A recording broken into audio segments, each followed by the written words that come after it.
¿Qué tal? ¿Cómo les va? Bienvenidos a esta primera edición de TV Morfosis en Nicaragua. Estamos muy contentos de poder llevar esta serie de programas a través de la televisora, el Canal 6 de Nicaragua y también a través de Canal 44, un esfuerzo en conjunto para traer hasta este bello país una discusión que hoy por hoy se hace necesaria, la influencia de la tecnología en la forma en que nos comunicamos. Así que a todos bienvenidos, les recordamos que es un programa totalmente en vivo, tenemos audiencia aquí en vivo, pero tenemos también a muchas personas que nos están siguiendo a través de las diferentes plataformas, así que los invitamos para que se pongan en contacto a través de nuestras cuentas institucionales. Sin mayores preámbulos, vamos a conocer el programa que hoy le estaremos presentando.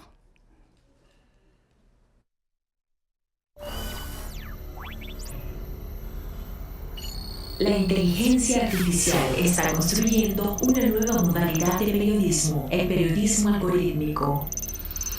Son ya numerosos los medios de comunicación que trabajan con softwares redactores de noticias. Las más importantes plataformas de consumo audiovisual, Netflix, YouTube, sugieren contenidos personalizados echando mano de la inteligencia artificial. Beneficios y perjuicios de la inteligencia artificial en los contenidos digitales.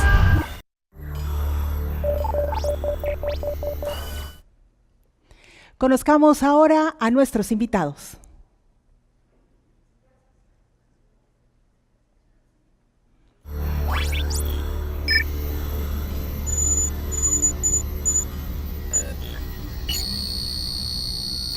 Maestro Germán Pérez, comunicador social y periodista, especialista en producción ejecutiva, diseño y gestión de contenidos, director de radio, cine, teatro y televisión, gerente del Canal Universitario Nacional Zoom y miembro del Consejo Directivo de la ATEI, ganador al Mejor Trabajo sobre la Paz 2017 del Círculo de Periodistas de Bogotá, CPB.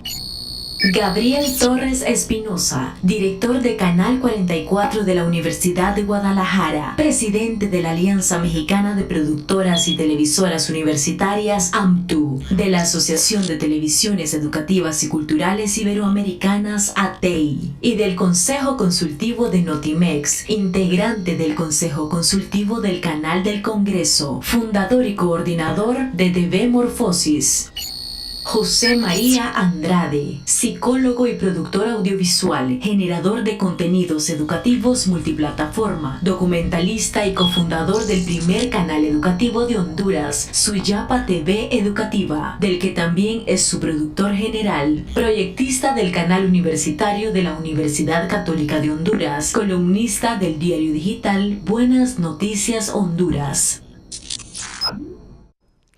Germán, José María, Gabriel, bienvenidos. Muchas gracias por acompañarnos. Y si me lo permiten, quisiera iniciar, maestro, con esta primera intervención, hablando un poquito, tomar unos minutos para hablar de lo que ha ocurrido unos minutos previos a la celebración de este primer TV Morfosis en Nicaragua. Este esfuerzo que se está realizando por llevar TV Morfosis a Centroamérica, me lo contaba ya antes de iniciar esta charla, la primera edición en Costa Rica, ahora en Nicaragua. ¿Cuál es el futuro que viene para TV Morfosis en toda Centroamérica? Bueno, pues un fortalecimiento de la participación de las televisoras públicas en Centroamérica. Por muchos años Centroamérica estuvo relegada de los trabajos de la televisión con fines educativos y culturales en el gran concierto latinoamericano, y lo que hemos hecho a partir del Consejo Directivo 2016-2020 de ATEI es darle una mayor representación a la televisión centroamericana. Están en el Consejo Directivo la presidenta del Sistema Nacional de Radio y Televisión de Costa Rica, donde en 2017, el año pasado, hicimos la primera edición de TV Morfosis, y está también en el Consejo Directivo de ATEI, en estos 15 consejeros que dirigen esta Asociación de Televisoras Educativas y Culturales Iberoamericanas, el director de Canal 6 de Nicaragua, Aarón Josué Peralta, de forma tal de que tenemos a dos directores de dos televisoras públicas pujantes en Centroamérica, siendo parte de todos estos esfuerzos coordinados a nivel del espacio iberoamericano, y el resultado patente es este tipo de foros que ahora se están realizando de manera periódica y consecutiva en Centroamérica. La idea es que cada año exista un foro de estos en Centroamérica, hay que decirlo. En 2017 celebramos la Asamblea General de ATEI, es decir, los más de 100 socios de ATEI se juntaron justamente en Honduras, con una extraordinaria hospitalidad muy característica, lo decía hace un momento, de los centroamericanos. Nunca se había hecho una Asamblea General de ATEI en Honduras, la de este año fue en España, pero la anterior fue muy significativo el mensaje que mandó el Consejo Directivo, decir, nuestra primera asamblea nos vamos a reunir en Centroamérica, lo vamos a hacer en Honduras, donde además fue una asamblea extraordinaria, no solamente por la comida, por la gente, sino por toda la hospitalidad tan característica, repito, que tienen los latinos, pero en particular los centroamericanos. Así es, nos han recibido como en casa, nos hemos sentido muy bien recibidos desde el primer minuto, y si les parece, pues entramos ya propiamente al programa que hoy nos ocupa y que tiene que ver con los nuevos paradigmas en los contenidos audiovisuales. Y me parece, Germán, que Zoom Colombia es un buen ejemplo de cómo las herramientas y estos nuevos paradigmas nos pueden abrir la ventana particularmente para las televisoras públicas en la generación de sus propios contenidos, que incluso lo escuchamos en la presentación, pueden incluso ser premiados. Definitivamente, Evelyn, muchas gracias a todos, muchas gracias por la acogida aquí en Managua, en Nicaragua. Desde luego que también un agradecimiento muy especial al gobierno nicaragüense y a Aarón Peralta del Canal 6, que gracias a él y a la organización y a todo el equipo aquí presente podemos hacer este trabajo de Metamorfosis una vez más. Como bien lo estabas indicando, pues ahí traemos un spot muy rápido de lo que es nuestro canal para ponernos en contexto, pero que definitivamente gracias al trabajo de integración y al trabajo de red es que podemos usufructuar, en el buen sentido de la palabra, toda esta serie de conceptos, toda esta serie de tecnologías que creo que hoy más que nunca están a nuestro alcance. Y pues yo podría lanzar una primera provocación, por favor, en el sentido de preguntarnos hasta dónde la inteligencia artificial democratiza la información, los medios, la comunicación y la misma educación. Así es. Si te parece, Germán, podemos ver parte de lo que es Zoom Colombia. Sí, por favor, podemos rodar el spot. Desde Zoom, el canal que todos somos, compartimos nuestros grandes logros durante estos 10 años. Hemos venido trabajando para potenciar a cada una de las personas e instituciones que han confiado en nosotros. Zoom incentiva la televisión cultural con sus contenidos, alianzas y sentido crítico, gracias a sus 37 instituciones de educación superior públicas y privadas, 2 de ellas de reciente afiliación al único canal de televisión de cobertura nacional e internacional de carácter universitario y social. Incrementamos nuestras alianzas internacionales con la formalización de nuevos convenios. Porque estamos seguros que el trabajo colaborativo es una clave del éxito, abordamos grandes proyectos que generaron un impacto de imagen superior al alcanzado en años anteriores, para continuar consolidando a Zoom como el canal que todos somos.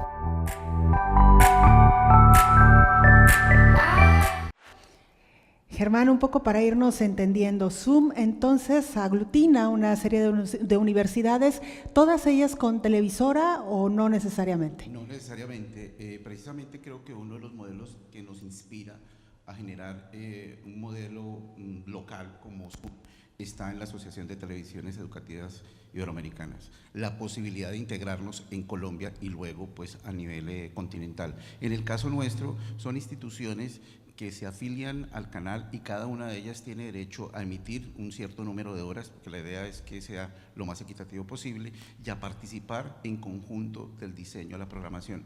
Algunas de ellas tienen sus propios medios o sus propios canales o sus propias emisoras, pero la generalidad que nos une es que cada una de ellas tiene una intención de participar de un gran medio de comunicación que nos aglutinara, como es el caso de Zoom. Claro. José María, de Honduras, ¿no?, que nos acompañas en esta ocasión, y también hablar un poquito sobre cómo los nuevos paradigmas han impactado en la producción de contenidos de tu país. Cuéntanos, por favor. Creo que es importante, pues primero, gracias a todos, y poder establecer pues todo lo que nosotros vemos desde la inteligencia artificial. Creo que los que venimos hoy fuera de Nicaragua nos recibió Facebook dándonos la bienvenida a estas tierras. Eso es inteligencia artificial. poder entender y comprender que desde la sencillez se pueden hacer muchísimas cosas. En Honduras estamos produciendo mucho en torno a la pregunta de la persona que necesita ver, qué es lo que quiere ver. Entonces existen muchas plataformas desde Facebook, Twitter, Instagram, para poder entender qué es lo que está necesitando el joven, el niño, el adulto, para poderle dar lo que necesita. Fíjate bien, en la presentación decía productor general de Suyapa TV Educativa. Fui el productor general de Suyapa TV Educativa. Ahora no, ahora me dedico y con la experiencia que me ha dado estos espacios de colaborar y de juntar a personas para que pensemos juntos cómo podemos hacer una mejor televisión, por un lado. Y dos, cómo saber que teniendo una colaboración vamos a hacer crecer lo demás. Hay tantas universidades hoy por hoy que están haciendo cosas lindas y lo están haciendo en base a la consulta, y eso mismo es lo que queremos hacer en Honduras, impulsar a que el que mande no sea un productor, sino más bien las personas, los niños, los adultos mayores, simple y sencillamente para darle lo que necesita. No basta solamente por decir que tengo la mejor idea del mundo, no, la idea del mundo me la va a generar todas las personas que van a estar a nuestro alrededor. Maestro Gabriel Torres, Canal 44, los diferentes medios que administra también la Universidad de Guadalajara, han hablado el resto de los invitados sobre colaboración, sobre escuchar también a las audiencias. En el caso de Canal 44 hay un programa que ha tenido bastante éxito y que aglutina también el esfuerzo de diferentes televisoras. Cuéntenos sobre esto también, por favor. Bueno, en realidad son muchos los esfuerzos que estamos haciendo hoy en la comunidad internacional. Tenemos una serie sobre artesanía, que ya hay 21 socios, 21 países que están coproduciendo episodios para mostrar lo mejor de sus artesanías ahí. Pero Belén, yo quiero hablar de la inteligencia artificial, de la Big Data, el efecto burbuja, del periodismo digital que hoy en día se está generando a partir de la Big Data. Bueno, la Big Data, como lo dice su nombre así en sentido literal, se trata de un marasmo de información organizada a través de softwares que está generando una nueva modalidad de periodismo, que es el periodismo algorítmico. ¿Cómo es ese periodismo algorítmico? Que es el que hay unas fórmulas a través de sistemas automatizados que generan información al usuario dependiendo del consumo que el usuario va registrando en la red. Y ese periodismo algorítmico es el que hace que al entrar a un país, Facebook te pida o te sugiera registrar o hacer un comentario sobre el país al que acabas de llegar, o al entrar a una sucursal de telefonía te sugiera, te dé la bienvenida de manera automatizada, es decir, un robot, no es una persona que está atrás el que te mandó el mensaje, sino es un algoritmo el que detecta que llegaste y te genera una invitación, un mensaje, una propuesta. Bueno, lo que está pasando en el periodismo digital es que estos algoritmos están sustituyendo paulatinamente al periodista. Fíjense lo que estoy diciendo. ¿Por qué? Porque estos algoritmos empiezan a recoger a través del Big Data una serie de información que ya está en la red, la procesan y te la ofrecen dependiendo del tipo de consumo que tienes de información en los portales, en los sitios en donde ya todos estamos y estamos consultando permanentemente noticias. Incluso algunos servicios como el de Google News te sugiere al día una serie de noticias para que tú visualices que generalmente te van a interesar porque ha aprendido el buscador de noticias a través de tu dispositivo móvil y del consumo que tienes registrado en él, ha aprendido qué cosas te interesa, de tal suerte que si, por ejemplo, tú eres un asiduo consumidor de noticias del conflicto español-catalán, ¿no? Toda esta discusión que se da en Cataluña, y en los últimos 2 meses vienes registrando clics para leer noticias sobre ese tema, lo más probable es que en los siguientes 6 meses la aplicación de Google News te va a estar sugiriendo información sobre eso. Pero más grave, el punto es de que dentro de ese conflicto hay 2 posiciones. El buscador de Google detecta cuál es tu posición política al respecto y aprende si eres pro catalán separatista o si eres pro unidad española. Y a partir de eso te empieza a acercar toda la información, o bien de los separatistas, o bien de los que promueven la unidad del Estado español, y entonces tú te empiezas a ideologizar. Y ante la falta de pluralidad de información, se empieza a generar también una actitud intolerante de los consumidores audiovisuales, digitales, porque solo consumen una forma monocromática de acceder a la información derivada del comportamiento automatizado de los algoritmos que hoy en día te están suministrando solo la información con la que aparentemente tú te has identificado. Y si la base de las democracias es el pluralismo, la diversidad, la heterogeneidad, pues estos filtros burbuja o el efecto filtro burbuja que te aísla de un conjunto de información y te circunscribe a la información con la que solamente simpatizas y te aísla del resto de información, pues te vuelve todo un, radical de ciertos temas que conoces a profundidad porque no conoces otras versiones, otras culturas, otras manifestaciones sobre hechos informativos, políticos, democráticos, sociales, culturales, musicales, de entretenimiento.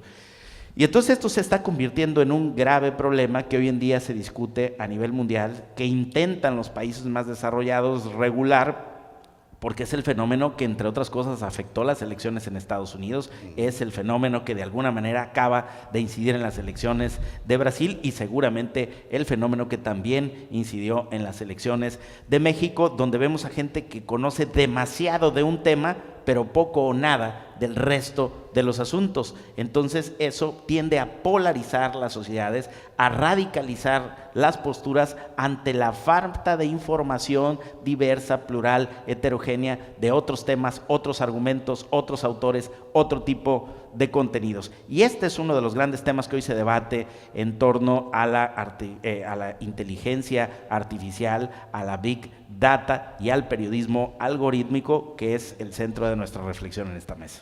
Germán, se ha hablado que esta situación, como bien lo han explicado, genera una especie de gueto. ¿Hay posibilidad de escapar de ahí?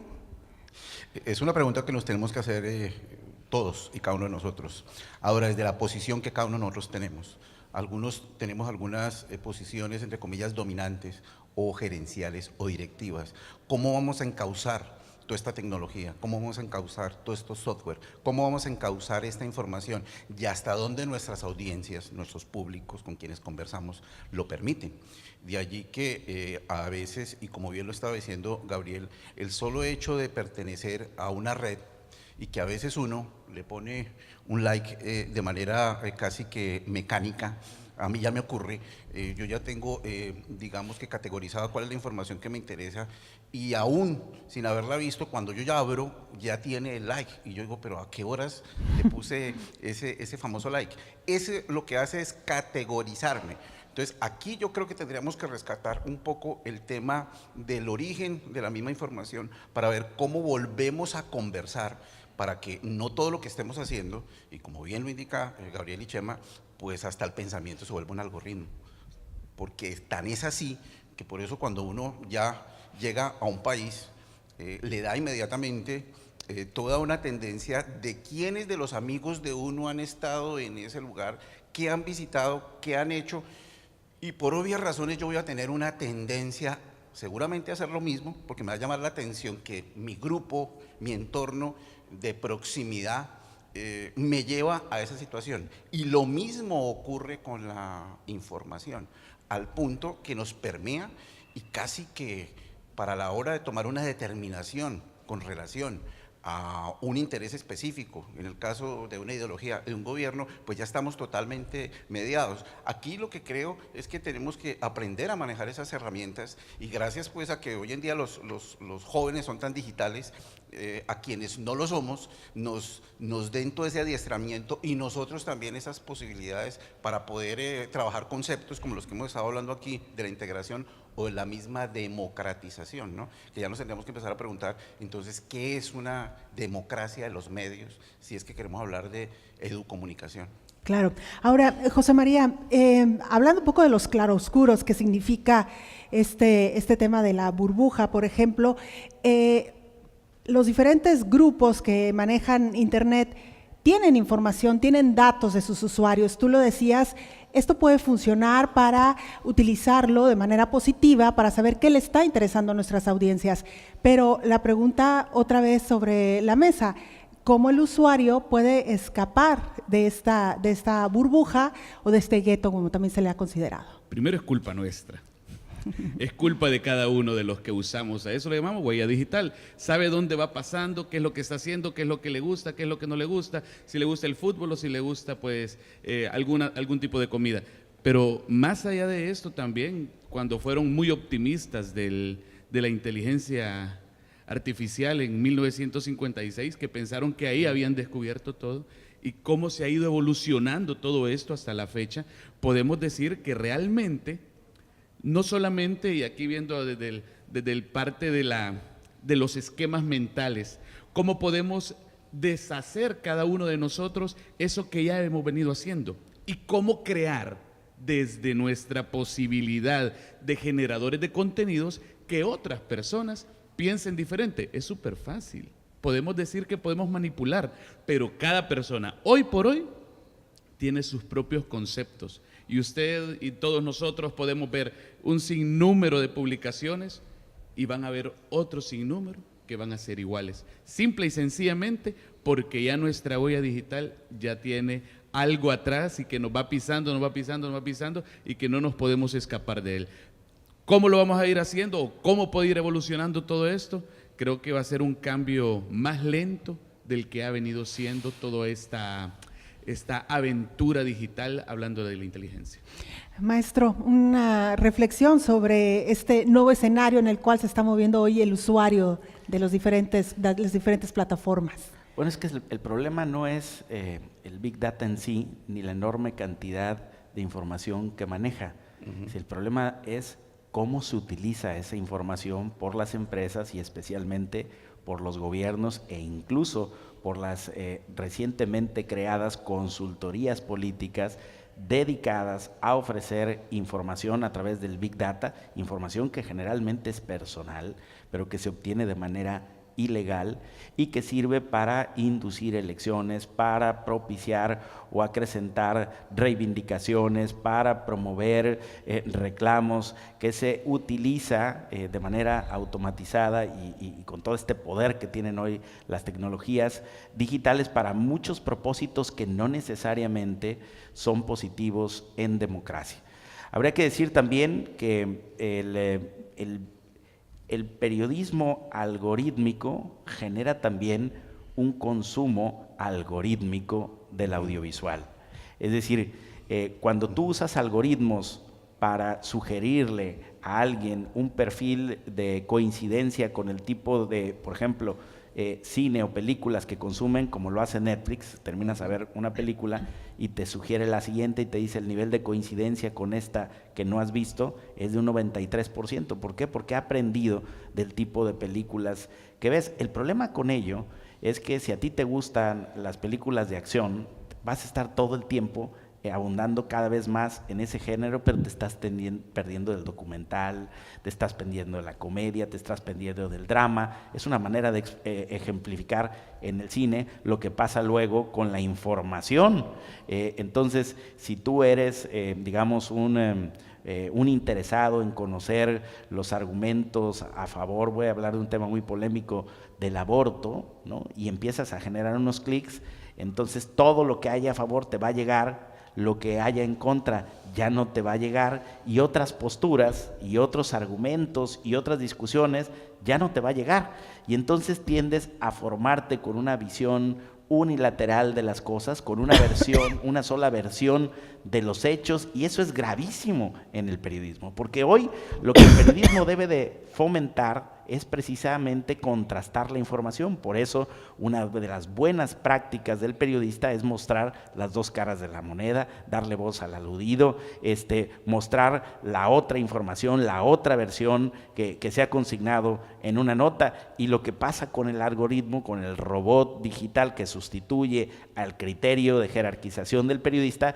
es que solamente se basa en el consumo. Y entonces, si tú consumes un tipo de información, te va generando una burbuja, un filtro que a la vez genera una burbuja que te aísla prácticamente de los asuntos importantes, noticiosos importantes, sobre un hecho que puede ser controversial para una democracia. Estamos hablando de una elección, estamos hablando de una reivindicación, estamos hablando de la discusión para su posterior legislación de un tema polémico en el país, como acaba de ocurrir con las pañoletas verdes en Argentina, y las redes digitales con el periodismo algorítmico y a través de los robots solamente te muestran lo que consumes. Entonces ahí tenemos un tema.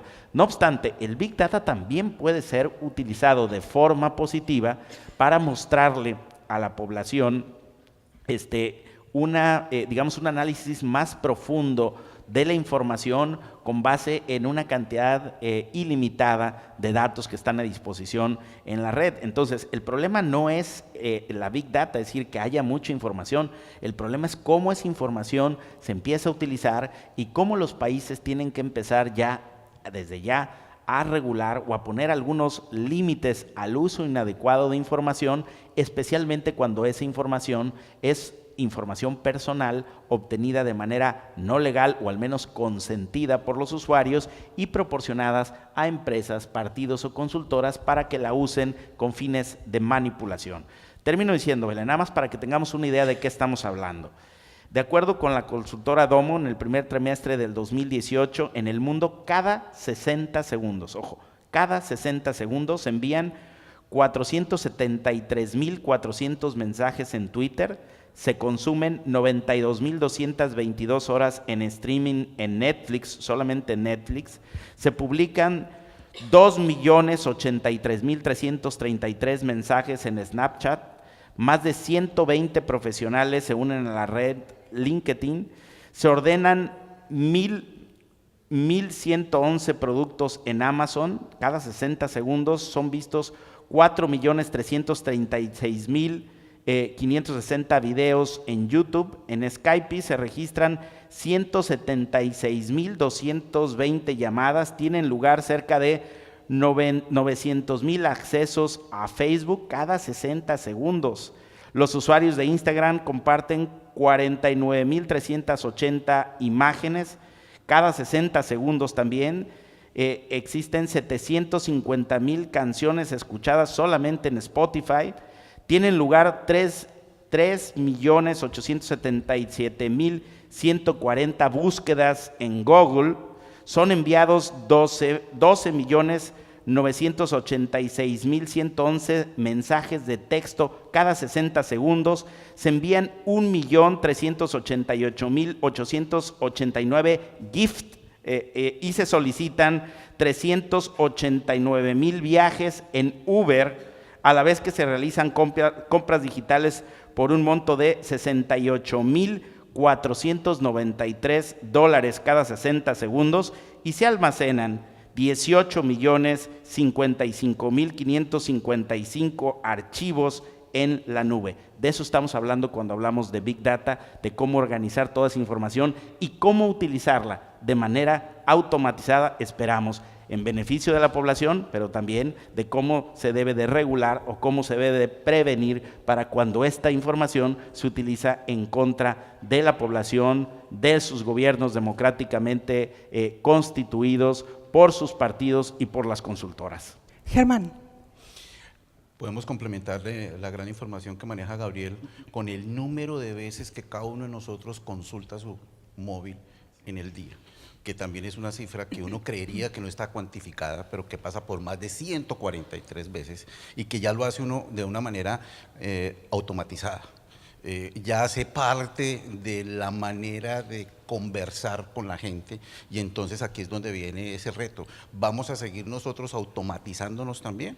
Ahí es donde viene ese, entre comillas, consumo responsable de nosotros, porque si no, nuestro pensamiento va a terminar siendo también un algoritmo, ¿sí?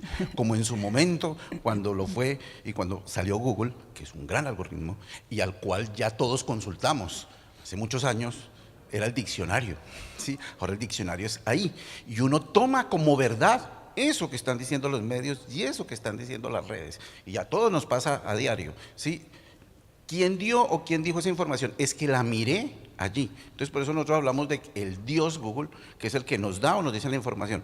¿Cómo la vamos a afrontar quienes manejamos los medios y a quienes le dirigimos esa información? Porque creo que ahí hay un tema de responsabilidad muy grande que pasa por el tema de la regulación, como bien lo está diciendo Gabriel, pero que también pasa por el tema de nuestra propia regulación, que me parece que es como clave empezar a generar algunos tipos de modelo de esa autorregulación que va asociada a lo que hace un tiempo se hablaba de los principios y que posiblemente hoy en día tendríamos que hablar de los valores de esa misma información y que tenemos para una sociedad, porque es que eso es lo que nos impone los modelos de comportamiento. Claro, José María. Sí, y esos mismos modelos, bueno, creo que todos nos reportamos como a eso de las 5 de la mañana con algún mensaje, con WhatsApp o con cualquier persona, y nos estamos haciendo eso, es lo que les decía. ¿Por qué le damos, o sea, nosotros somos el que le damos el poder a toda esta historia digital? Porque tenemos la necesidad, nos la crearon. Si volvemos a la raíz, nos daban una pelota y era sencillo. Ahora nos dan un teléfono, una tablet o un Nintendo y ya los niños están conectados. Ya es tan inteligente todo esto o ya trasciende en el sentido de querer abarcar y querer entender de que solamente lo vamos a hacer de a poquito. Ya solamente no es de 30 a 60 personas, ahora son millones, están las estadísticas que acaba de leer Gabriel. Y también muchísimo más de eso son esos pueblos donde pensamos que no existe esto y están también unidos a una conectividad. Recuerdo muy bien cuando sentaron en el banquillo de los acusados a Mark Zuckerberg, por ejemplo, diciendo cómo conocía todo eso y por qué él sí podía manejarlo. Nosotros mismos le fuimos dando ese poder a la inteligencia artificial. Hoy por hoy podemos preguntarnos más cosas todavía. ¿Cuántos contenidos se generan desde una historia en Instagram, en Facebook o un comentario nuestro en Twitter y cuántos nos lo siguen? Ya estamos generando una opinión, sea de un partido de fútbol o sea de lo que sea, de nuestra vida personal. Si alguien de ustedes puso que estaba aquí en TV Morfosis, ya tiene más de un like en su página de Facebook. Ya alguien más les ha comentado. Nos están siguiendo. Y entonces, ¿cómo podemos utilizar nosotros desde este pequeño círculo de amigos que estamos aquí para transformar mentes? Que creo yo que ese sería el objetivo principal de nosotros como productores y como generadores de contenidos, hacer que la gente cambie de actitud. No solamente de hablar de la inteligencia artificial como algo que nos quiere comer o que nosotros le damos el poder. No, es algo que nosotros debemos de utilizar para cambiar posturas, para cambiar estatutos y principalmente para cambiar mentes. Hoy decías y que podemos y que los gobiernos o que las personas utilizan eso para su propio beneficio. ¿Por qué?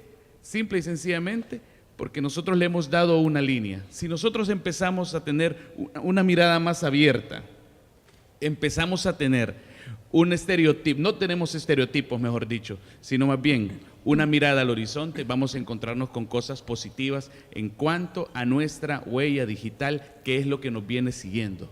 Pero además, Belén, antes de adelante, pasar por favor. hay otro problema relacionado con el Big Data. Porque ahora hay muchas empresas, seguramente más de algunos se han encontrado con una consultora que les dicen, nosotros hacemos Big Data y te podemos dar, te piden desde luego las perlas de la Virgen, porque es muy caro, ¿no? Pero te ofrecen servicios de Big Data. Lo que generalmente no sabemos, y ese es otro problema, es si las bases de datos que alimentan ese análisis que se conoce como Big Data son de información cierta o falsa. Porque hoy ya se da y se habla de los resultados y del análisis como del Big Data como si fuera el Nuevo o el Viejo Testamento, es decir, como algo que no se puede cuestionar, ¿no? Como es palabra de Dios, ¿no?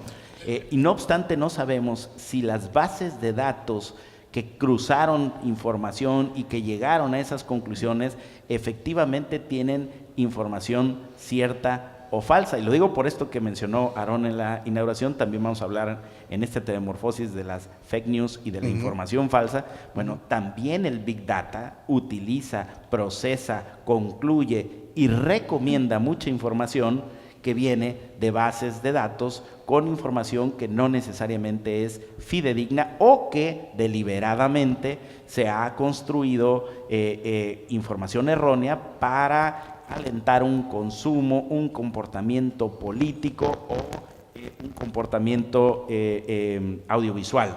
Entonces, el tema del Big Data es mucho más que una herramienta novedosa y atractiva. El entendimiento de lo que hay detrás de Big Data y específicamente del periodismo algorítmico nos debe de llevar a más reflexiones y decir, los usuarios del periodismo algorítmico como consecuencia del uso de la Big Data están siendo expuestos a puntos de vista que hoy les pueden generar un conflicto porque a la vez son aislados intelectualmente de sus propias informaciones o tendencias informativas a través de recomendaciones que se empiezan a dar cada vez más en la nube. Yo le pediría al equipo de producción, traigo un pequeño video muy breve de 1 minuto 30 segundos que arranca con una portada de Netflix, a ver si lo pudieran correr y de alguna manera explica cómo las principales compañías digitales del mundo hoy están utilizando casi no queden Big Data videoclubes para efectos y que vaya ejecutivos. mucha menos gente al cine.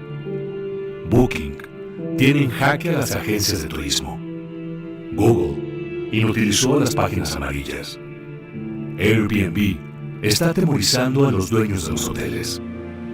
WhatsApp amenaza a operadores de telefonía fija y celular. Las redes sociales a los medios de comunicación. Uber a los taxistas. OLX está acabando con los avisos clasificados. Los smartphones condenaron a las casas de fotografía. Zipcar hace la vida imposible a las compañías de alquiler de vehículos.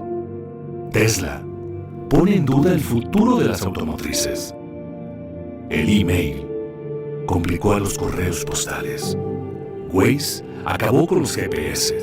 Original y Nubank amenazan al sistema bancario tradicional. La nube hace cada vez más inútiles a los pendrives. YouTube pone en riesgo a las empresas de televisión. Facebook está matando a los portales de contenido. Tinder y similares quitan mercado a las discotecas. Wikipedia mató a los diccionarios y enciclopedias. ¿Cuánto tiempo crees que va a durar tu empleo en su forma actual? ¿Y quieres seguir viviendo como vivías hace 10 años?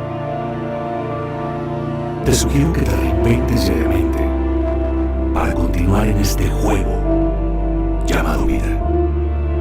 Siempre yendo para adelante. No porque detrás venga gente, sino porque ya hay mucha gente. Porque ya mucha gente está cambiando. Está cambiando, por eso estamos hablando de la crisis de los empleos, estamos hablando de la crisis de las profesiones, estamos hablando de la crisis del audiovisual y del periodismo. Gabriel. Pero no porque no existan herramientas, sino porque muchas veces no estamos entendiendo nuestro propio contexto para adaptarnos. Esto llegó para quedarse.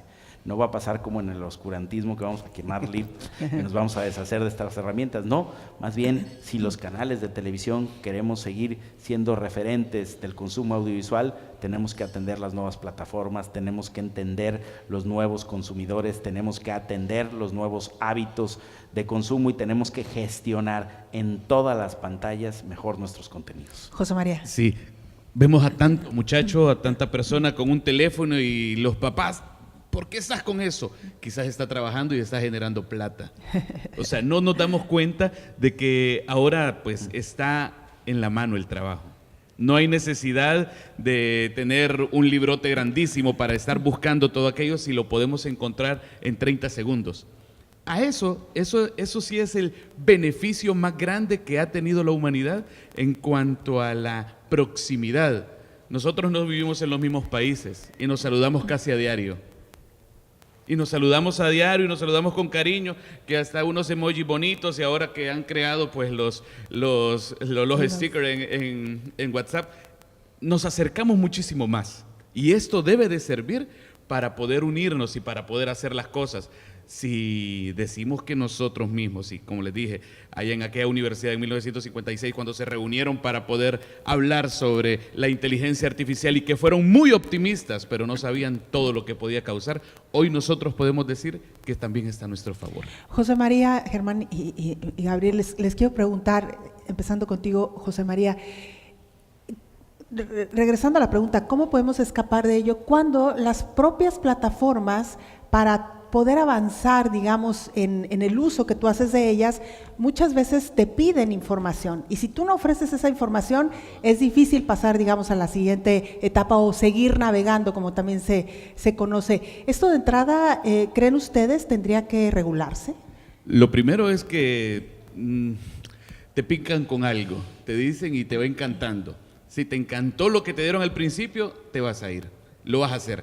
Y no va a haber una regulación muy pronta. Recordemos que, bueno, es un océano tan inmenso, pero de poca profundidad. Se puede saber quién lo está haciendo y quién no lo está haciendo y cuál va a ser el fin último de todo eso. Se puede saber y muy facilísimo. Hay expertos y muchachitos que se dedican a eso. Pero creo que la regulación va a ser más difícil todavía porque no sabemos dónde va a estar o quién es el que está generando todo eso. Germán. Tenemos que evaluar la información con beneficio de inventario. No podemos perder esa capacidad que tenemos como seres racionales y pensantes de construir un propio pensamiento, ser autocríticos frente a la información que estamos recibiendo. Hace poco en Colombia hicimos un ejercicio con una universidad donde en la carrera de Derecho se elaboró un test para que alguno de estos muchachos que estaba estudiando Derecho aplicara como practicante en el canal universitario. Nosotros sacamos una información muy sencilla, como la que sacamos cuando estamos buscando alguna profesión o algún profesionista en especial. Y me llamó poderosamente la atención que quien emitió el mensaje buscando ese asesor jurídico para el canal, marcaba la dirección desde el canal, nuestro canal, que en el caso mío el email es german.perez@zoomcanal.com.co. No se dio ninguna otra información. Yo tuve que hacer la entrevista a más o menos unas 15 personas y les preguntaba a ellos qué conocían de la empresa. Ellos asociaron Canal Zoom a una empresa de telecomunicaciones, que es cierto, pero era a una empresa generadora de software y de información y otra cantidad de elementos propios de los equipos de comunicación y de los sistemas, pero no del canal universitario. Y me llamó poderosamente la atención que no hubieran mirado de dónde venía el correo electrónico, que es una cuestión que, como bien lo decía Chema esta mañana en una conversación, tenemos que volver al origen.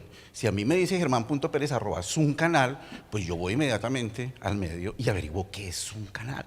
Claro. ¿Sí? Y entonces yo les pregunto a ellos, bueno, ¿qué les decía a ustedes? Pues ellos se quedaron solamente con esa información. Y en el perfil poníamos una trampita y era que estábamos buscando un especialista en derechos de autor. Me hablaron de derechos de autor de sistemas, pero no me hablaron de los derechos de autor para toda la gran cadena de la comunicación. Entonces, curiosamente nosotros estamos dejando que sea esa automatización la que nos maneje, y creo que es ahí donde tenemos que volvernos lo que hoy en día llaman los controllers y preguntarnos hasta dónde, cuál es el perfil de ese profesionista que está buscando. Lo estaba diciendo Gabriel, y cada vez la demanda de las profesiones son muy diferentes a las profesiones tradicionales y clásicas que nosotros manejamos. Ahora se busca un especialista en Big Data, pero es una persona que tenga la capacidad de analizar y procesar la información, porque resulta que él se vuelve un influencer. O sea, casi todos aquí somos youtubers. Nosotros no somos youtubers porque monetizamos o no, sino porque estamos produciendo información. Y ahí es donde yo creo que viene el gran poder de las comunidades, y en este caso de nosotros los que estamos en medios públicos, comunitarios y de educación, y es acercárselo cada vez más a la comunidad y permitirle a la comunidad que participe, como el ejercicio que ustedes están haciendo con el Notilab del Canal 44, que me parece una maravillosa herramienta de democratización de la información, donde ya no ese comunicador, como en el caso de uno, iba a hacer unas prácticas posteriores, sino que la práctica la empiezas a hacer en tiempo real y empiezas a ser ese profesional desde el primer día en que ingresas a estudiar la profesión que tú quieras. Claro. Maestro, antes de continuar con esta pregunta que planteábamos, vamos a dar salida a algunos de los comentarios y preguntas que ya nos están llegando a través de las diferentes cuentas institucionales, que además ustedes lo han explicado muy bien. Hoy la información se democratiza, nos pueden estar escuchando y viendo en este momento en cualquier parte del mundo, así que bueno, vamos a ver quiénes nos están escribiendo y quiénes nos están comentando a través de nuestras diferentes cuentas, @tvmorfosis, y también a través de las cuentas institucionales de Canal 6 aquí en Nicaragua. Si las tenemos preparadas, la producción, ahí las ponemos.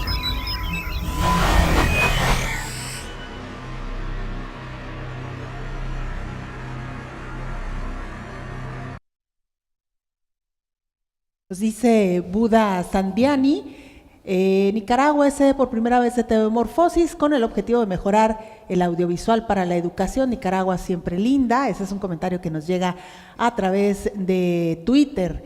Tenemos otros comentarios también y más preguntas. Nos escriben también en Twitter y dicen: la inauguración de TVMorfosis, un evento que aporta mucho para expandir nuestro conocimiento y con ello hacer una mejor sociedad. Nos llega a través de @tvmorfosis.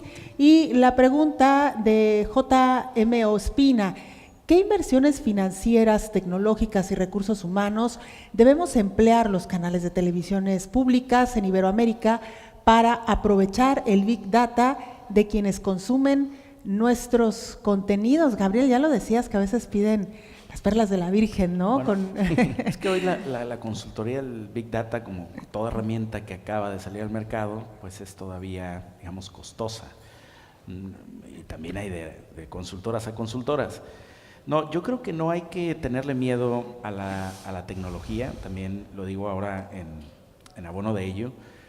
¿Qué pasa cuando a alguien le cambian el celular, que usaba un dispositivo con instalado un sistema operativo iOS y pasa al Android?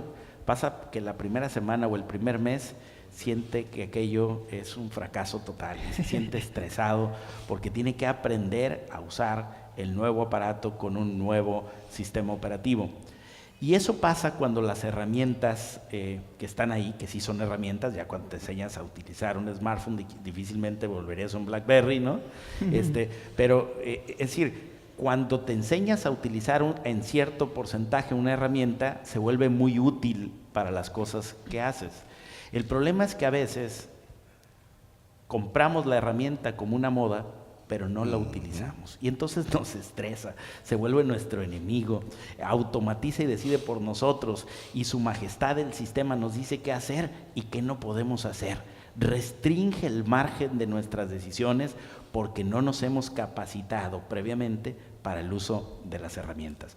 No, yo creo que las herramientas son poderosas, pero y que la inteligencia artificial automatizada, la de producto de los robots, aporta al trabajo que hacemos si la inteligencia humana las dirige, si con inteligencia utilizamos y con responsabilidad esas herramientas. Si planteabas hace rato algo, hay que legislar, hay que hacer algo al respecto, sí.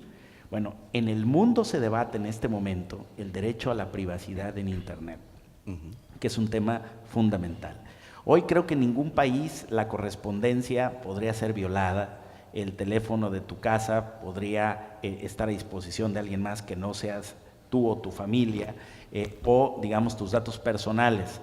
No obstante, el problema es que de todo eso existe una versión digital, un correo electrónico, existe un teléfono móvil, ahora un teléfono IP, y de todo eso hay una versión digital, una copia digital que tenemos, que ya estamos utilizando en relación espejo y algunos ya solamente en la versión digital, y para eso no hay una protección específica. Entonces ocurre que el día de mañana lo que pasó en las elecciones de Estados Unidos, se meten y hackean los correos electrónicos de todos los miembros del Partido Demócrata y se utilizaron, dice el FBI, es la presunción que tiene de la investigación que está en curso, para favorecer al candidato republicano a través de servicios de inteligencia, se dice presuntamente, que provenían de la Unión Soviética. Bueno, esta intervención indebida en la vida privada está muy poco legislada en los países latinoamericanos y en el continente africano específicamente, incluso en algunos países de Europa donde ya causa bastantes estragos. Y es que por las últimas 2 décadas hemos debatido en nuestros países el derecho que los ciudadanos tienen de acceder a la información pública, especialmente a través de las herramientas digitales, de saber cuánto gasta el gobierno, cuál es la nota del consumo de tal o cual político, pero no nos hemos puesto a pensar, ni a legislar, ni a trabajar en la protección de datos personales en Internet, especialmente nuestras versiones de datos privados, privadísimos, en el espacio virtual, es decir, en la poderosa red de Internet. Y esto ha generado que en este momento estas herramientas que almacenan, procesan y concluyen información, pues obtengan información privada, ilegal, que sea utilizada para atentar contra tus intereses, contra tu forma de consumo o incluso contra el sano esparcimiento. ¿Cuántas veces ocurre que reciben llamadas reiteradas, hostigantes de bancos o de empresas que te quieren vender cosas a las que tú jamás les diste tus datos personales para que te estuvieran llamando? ¿Cuántos correos reciben de dominios y de empresas que jamás les dieron ustedes su correo, que es un correo personal, que debe ser tan personal como tu domicilio o como tu correspondencia ordinaria, y que no obstante tenemos ya incluso herramientas para filtrar y mandar correo no deseado para sacar toda esa cantidad de basura que nos llega? Bueno, eso se tiene que legislar en algún momento. Es decir, la saturación, el hostigamiento del que somos parte debido también a los algoritmos y al Big Data, ¿no?, como consecuencia de todo este uso de las herramientas, sin una legislación que proteja el derecho a la privacidad en Internet, que por ejemplo en mi país el derecho a la privacidad está dentro de las garantías individuales en el artículo 16 de nuestra Constitución, pero no siempre se ha desarrollado la legislación adecuada que proteja el derecho a la privacidad en todos los países donde la brecha digital se viene reduciendo y digamos el uso de las tecnologías viene en mayor medida. Estamos a punto de entrar al Internet de las cosas y con ello a que a través de Internet se maneje prácticamente los servicios más importantes que tengamos en nuestra vida, no en el futuro, en 1 o 2 años, y entonces no existe, es decir, crean toda esta herramienta, crean toda esta tecnología, crean todo este consumo, pero no existe tampoco la legislación de ver cómo vamos a mantener el derecho a la privacidad, el derecho a decidir, el derecho a informarnos plural y objetivamente de lo que está pasando en nuestro entorno. Decía el maestro que guardan, por ejemplo, nuestro correo electrónico, pero incluso también nuestra dirección, ¿no?, personal, la dirección del trabajo, la dirección de los sitios a donde vamos. Pienso, por ejemplo, en Uber, que guarda de manera sistemática los puntos a donde nos hemos trasladado. Incluso hay posibilidad de que ustedes mismos pongan que ahí es su casa o que ahí es su trabajo. Es decir, esto ha trascendido ya la vida personal. Antes de avanzar, tenemos una pregunta, queremos darle salida antes de que se nos agote el tiempo, porque estamos llegando casi a la recta final de este primer programa de TV Morfosis en Nicaragua. Mientras nos ponen en pantalla la pregunta, les queremos recordar que ustedes son parte fundamental de estos programas a través de sus comentarios y opiniones, así que por favor participen, tanto la audiencia que nos acompaña aquí en vivo como las que nos sigue a través de las diferentes redes. Ahí tenemos ya la siguiente pregunta y nos dicen: ¿cómo puede la huella digital de la que hablan condicionar o inducir el consumo de contenidos audiovisuales? Parte de lo que aquí se ha debatido, Germán. Pues es que ya es una radiografía esa huella digital de lo que nosotros hacemos. Nos hemos vuelto tan libertinos con la utilización de la huella digital que no dimensionamos toda la información que puede perfectamente agrupar. Seguramente vamos a tener que hacerle todo un cambio de estética a la huella digital para saber o para poder dar una imagen, y en realidad esa es la imagen que yo quiero dar o no quiero dar. Pero entonces sí podemos ayudar a construir huellas digitales colectivas, que era parte de lo que se está discutiendo aquí, el tema del pensamiento, el tema de las ideologías, el tema de las tendencias, porque estamos permitiendo que piensen por nosotros y que decidan por nosotros. Hoy más que nunca el tema de las encuestas prima en cualquier país, y yo tomo una determinación por esa encuesta, y también tomo una determinación por mi gusto en los mismos contenidos.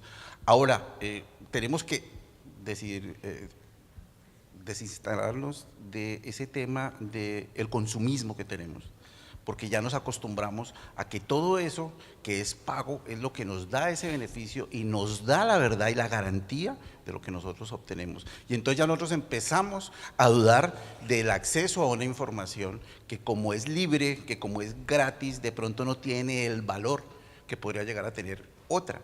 Y ahí vemos todo el tema del desarrollo que tiene hoy en día, para no ir más lejos, el tema, en el caso de la televisión y en el tema del audiovisual, el cable.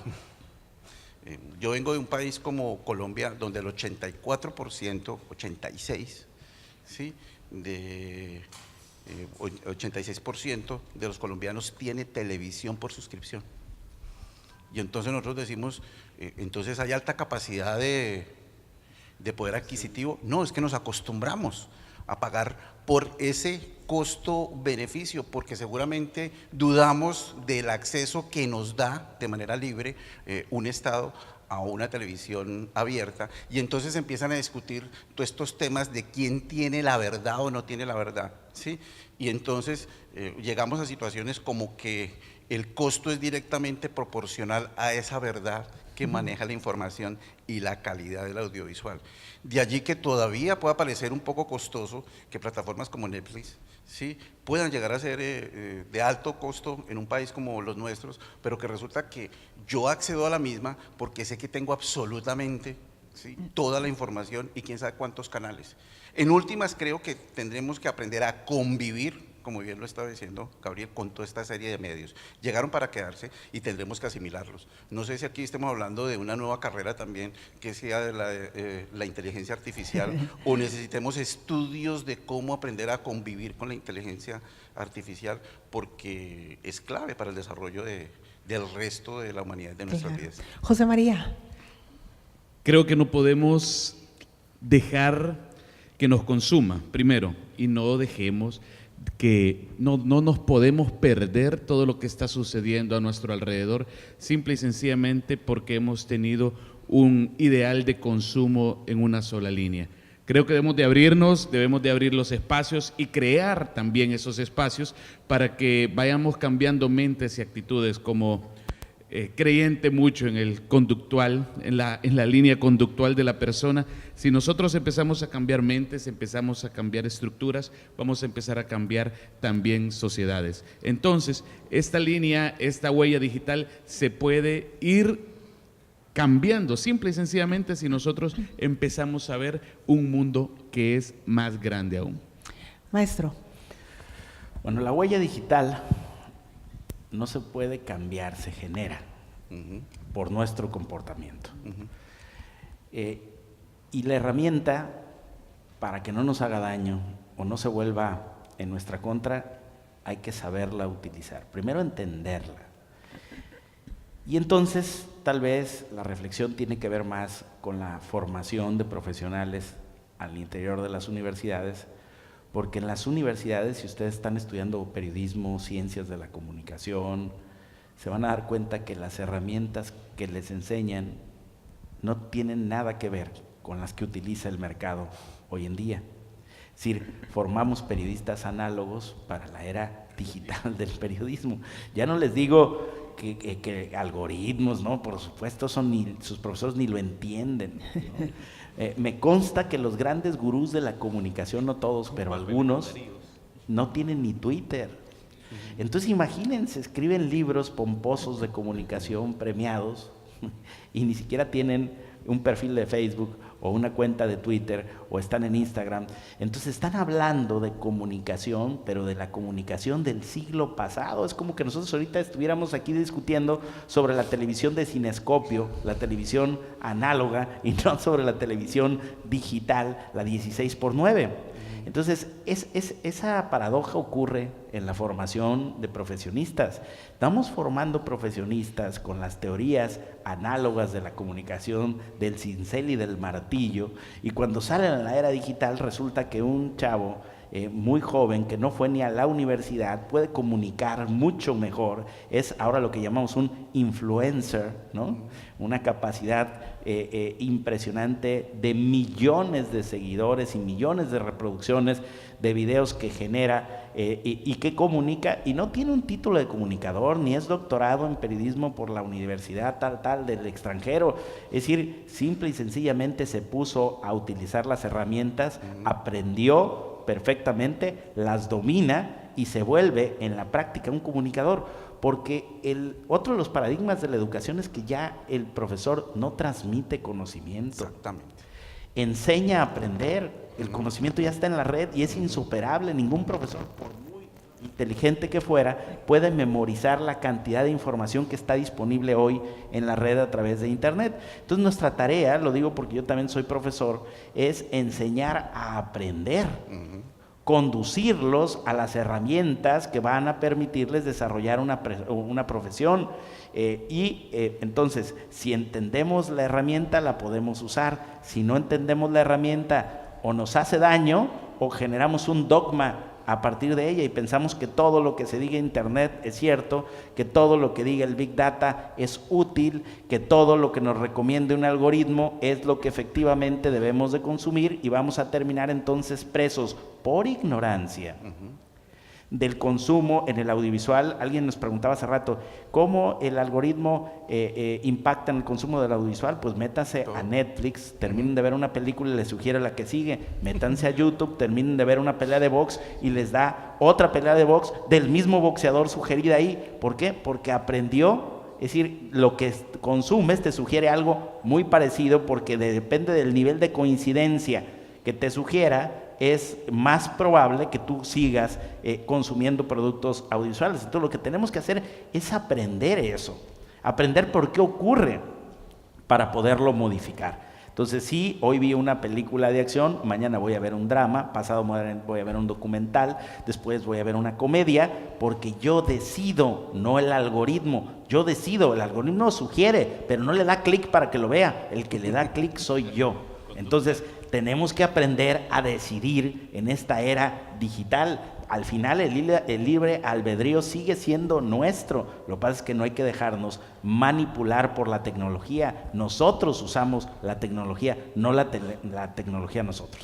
Que al final de cuentas, como usuarios, como consumidores, terminaríamos por indigestarnos de lo mismo. Así que con esto concluimos esta primera charla, este primer programa. Muchísimas gracias a los tres. Quedan muchas preguntas en el tintero, pero trataremos también de darle salida en nuestros siguientes programas. Ustedes no se vayan, nosotros continuamos con más. Gracias y muy buenas tardes.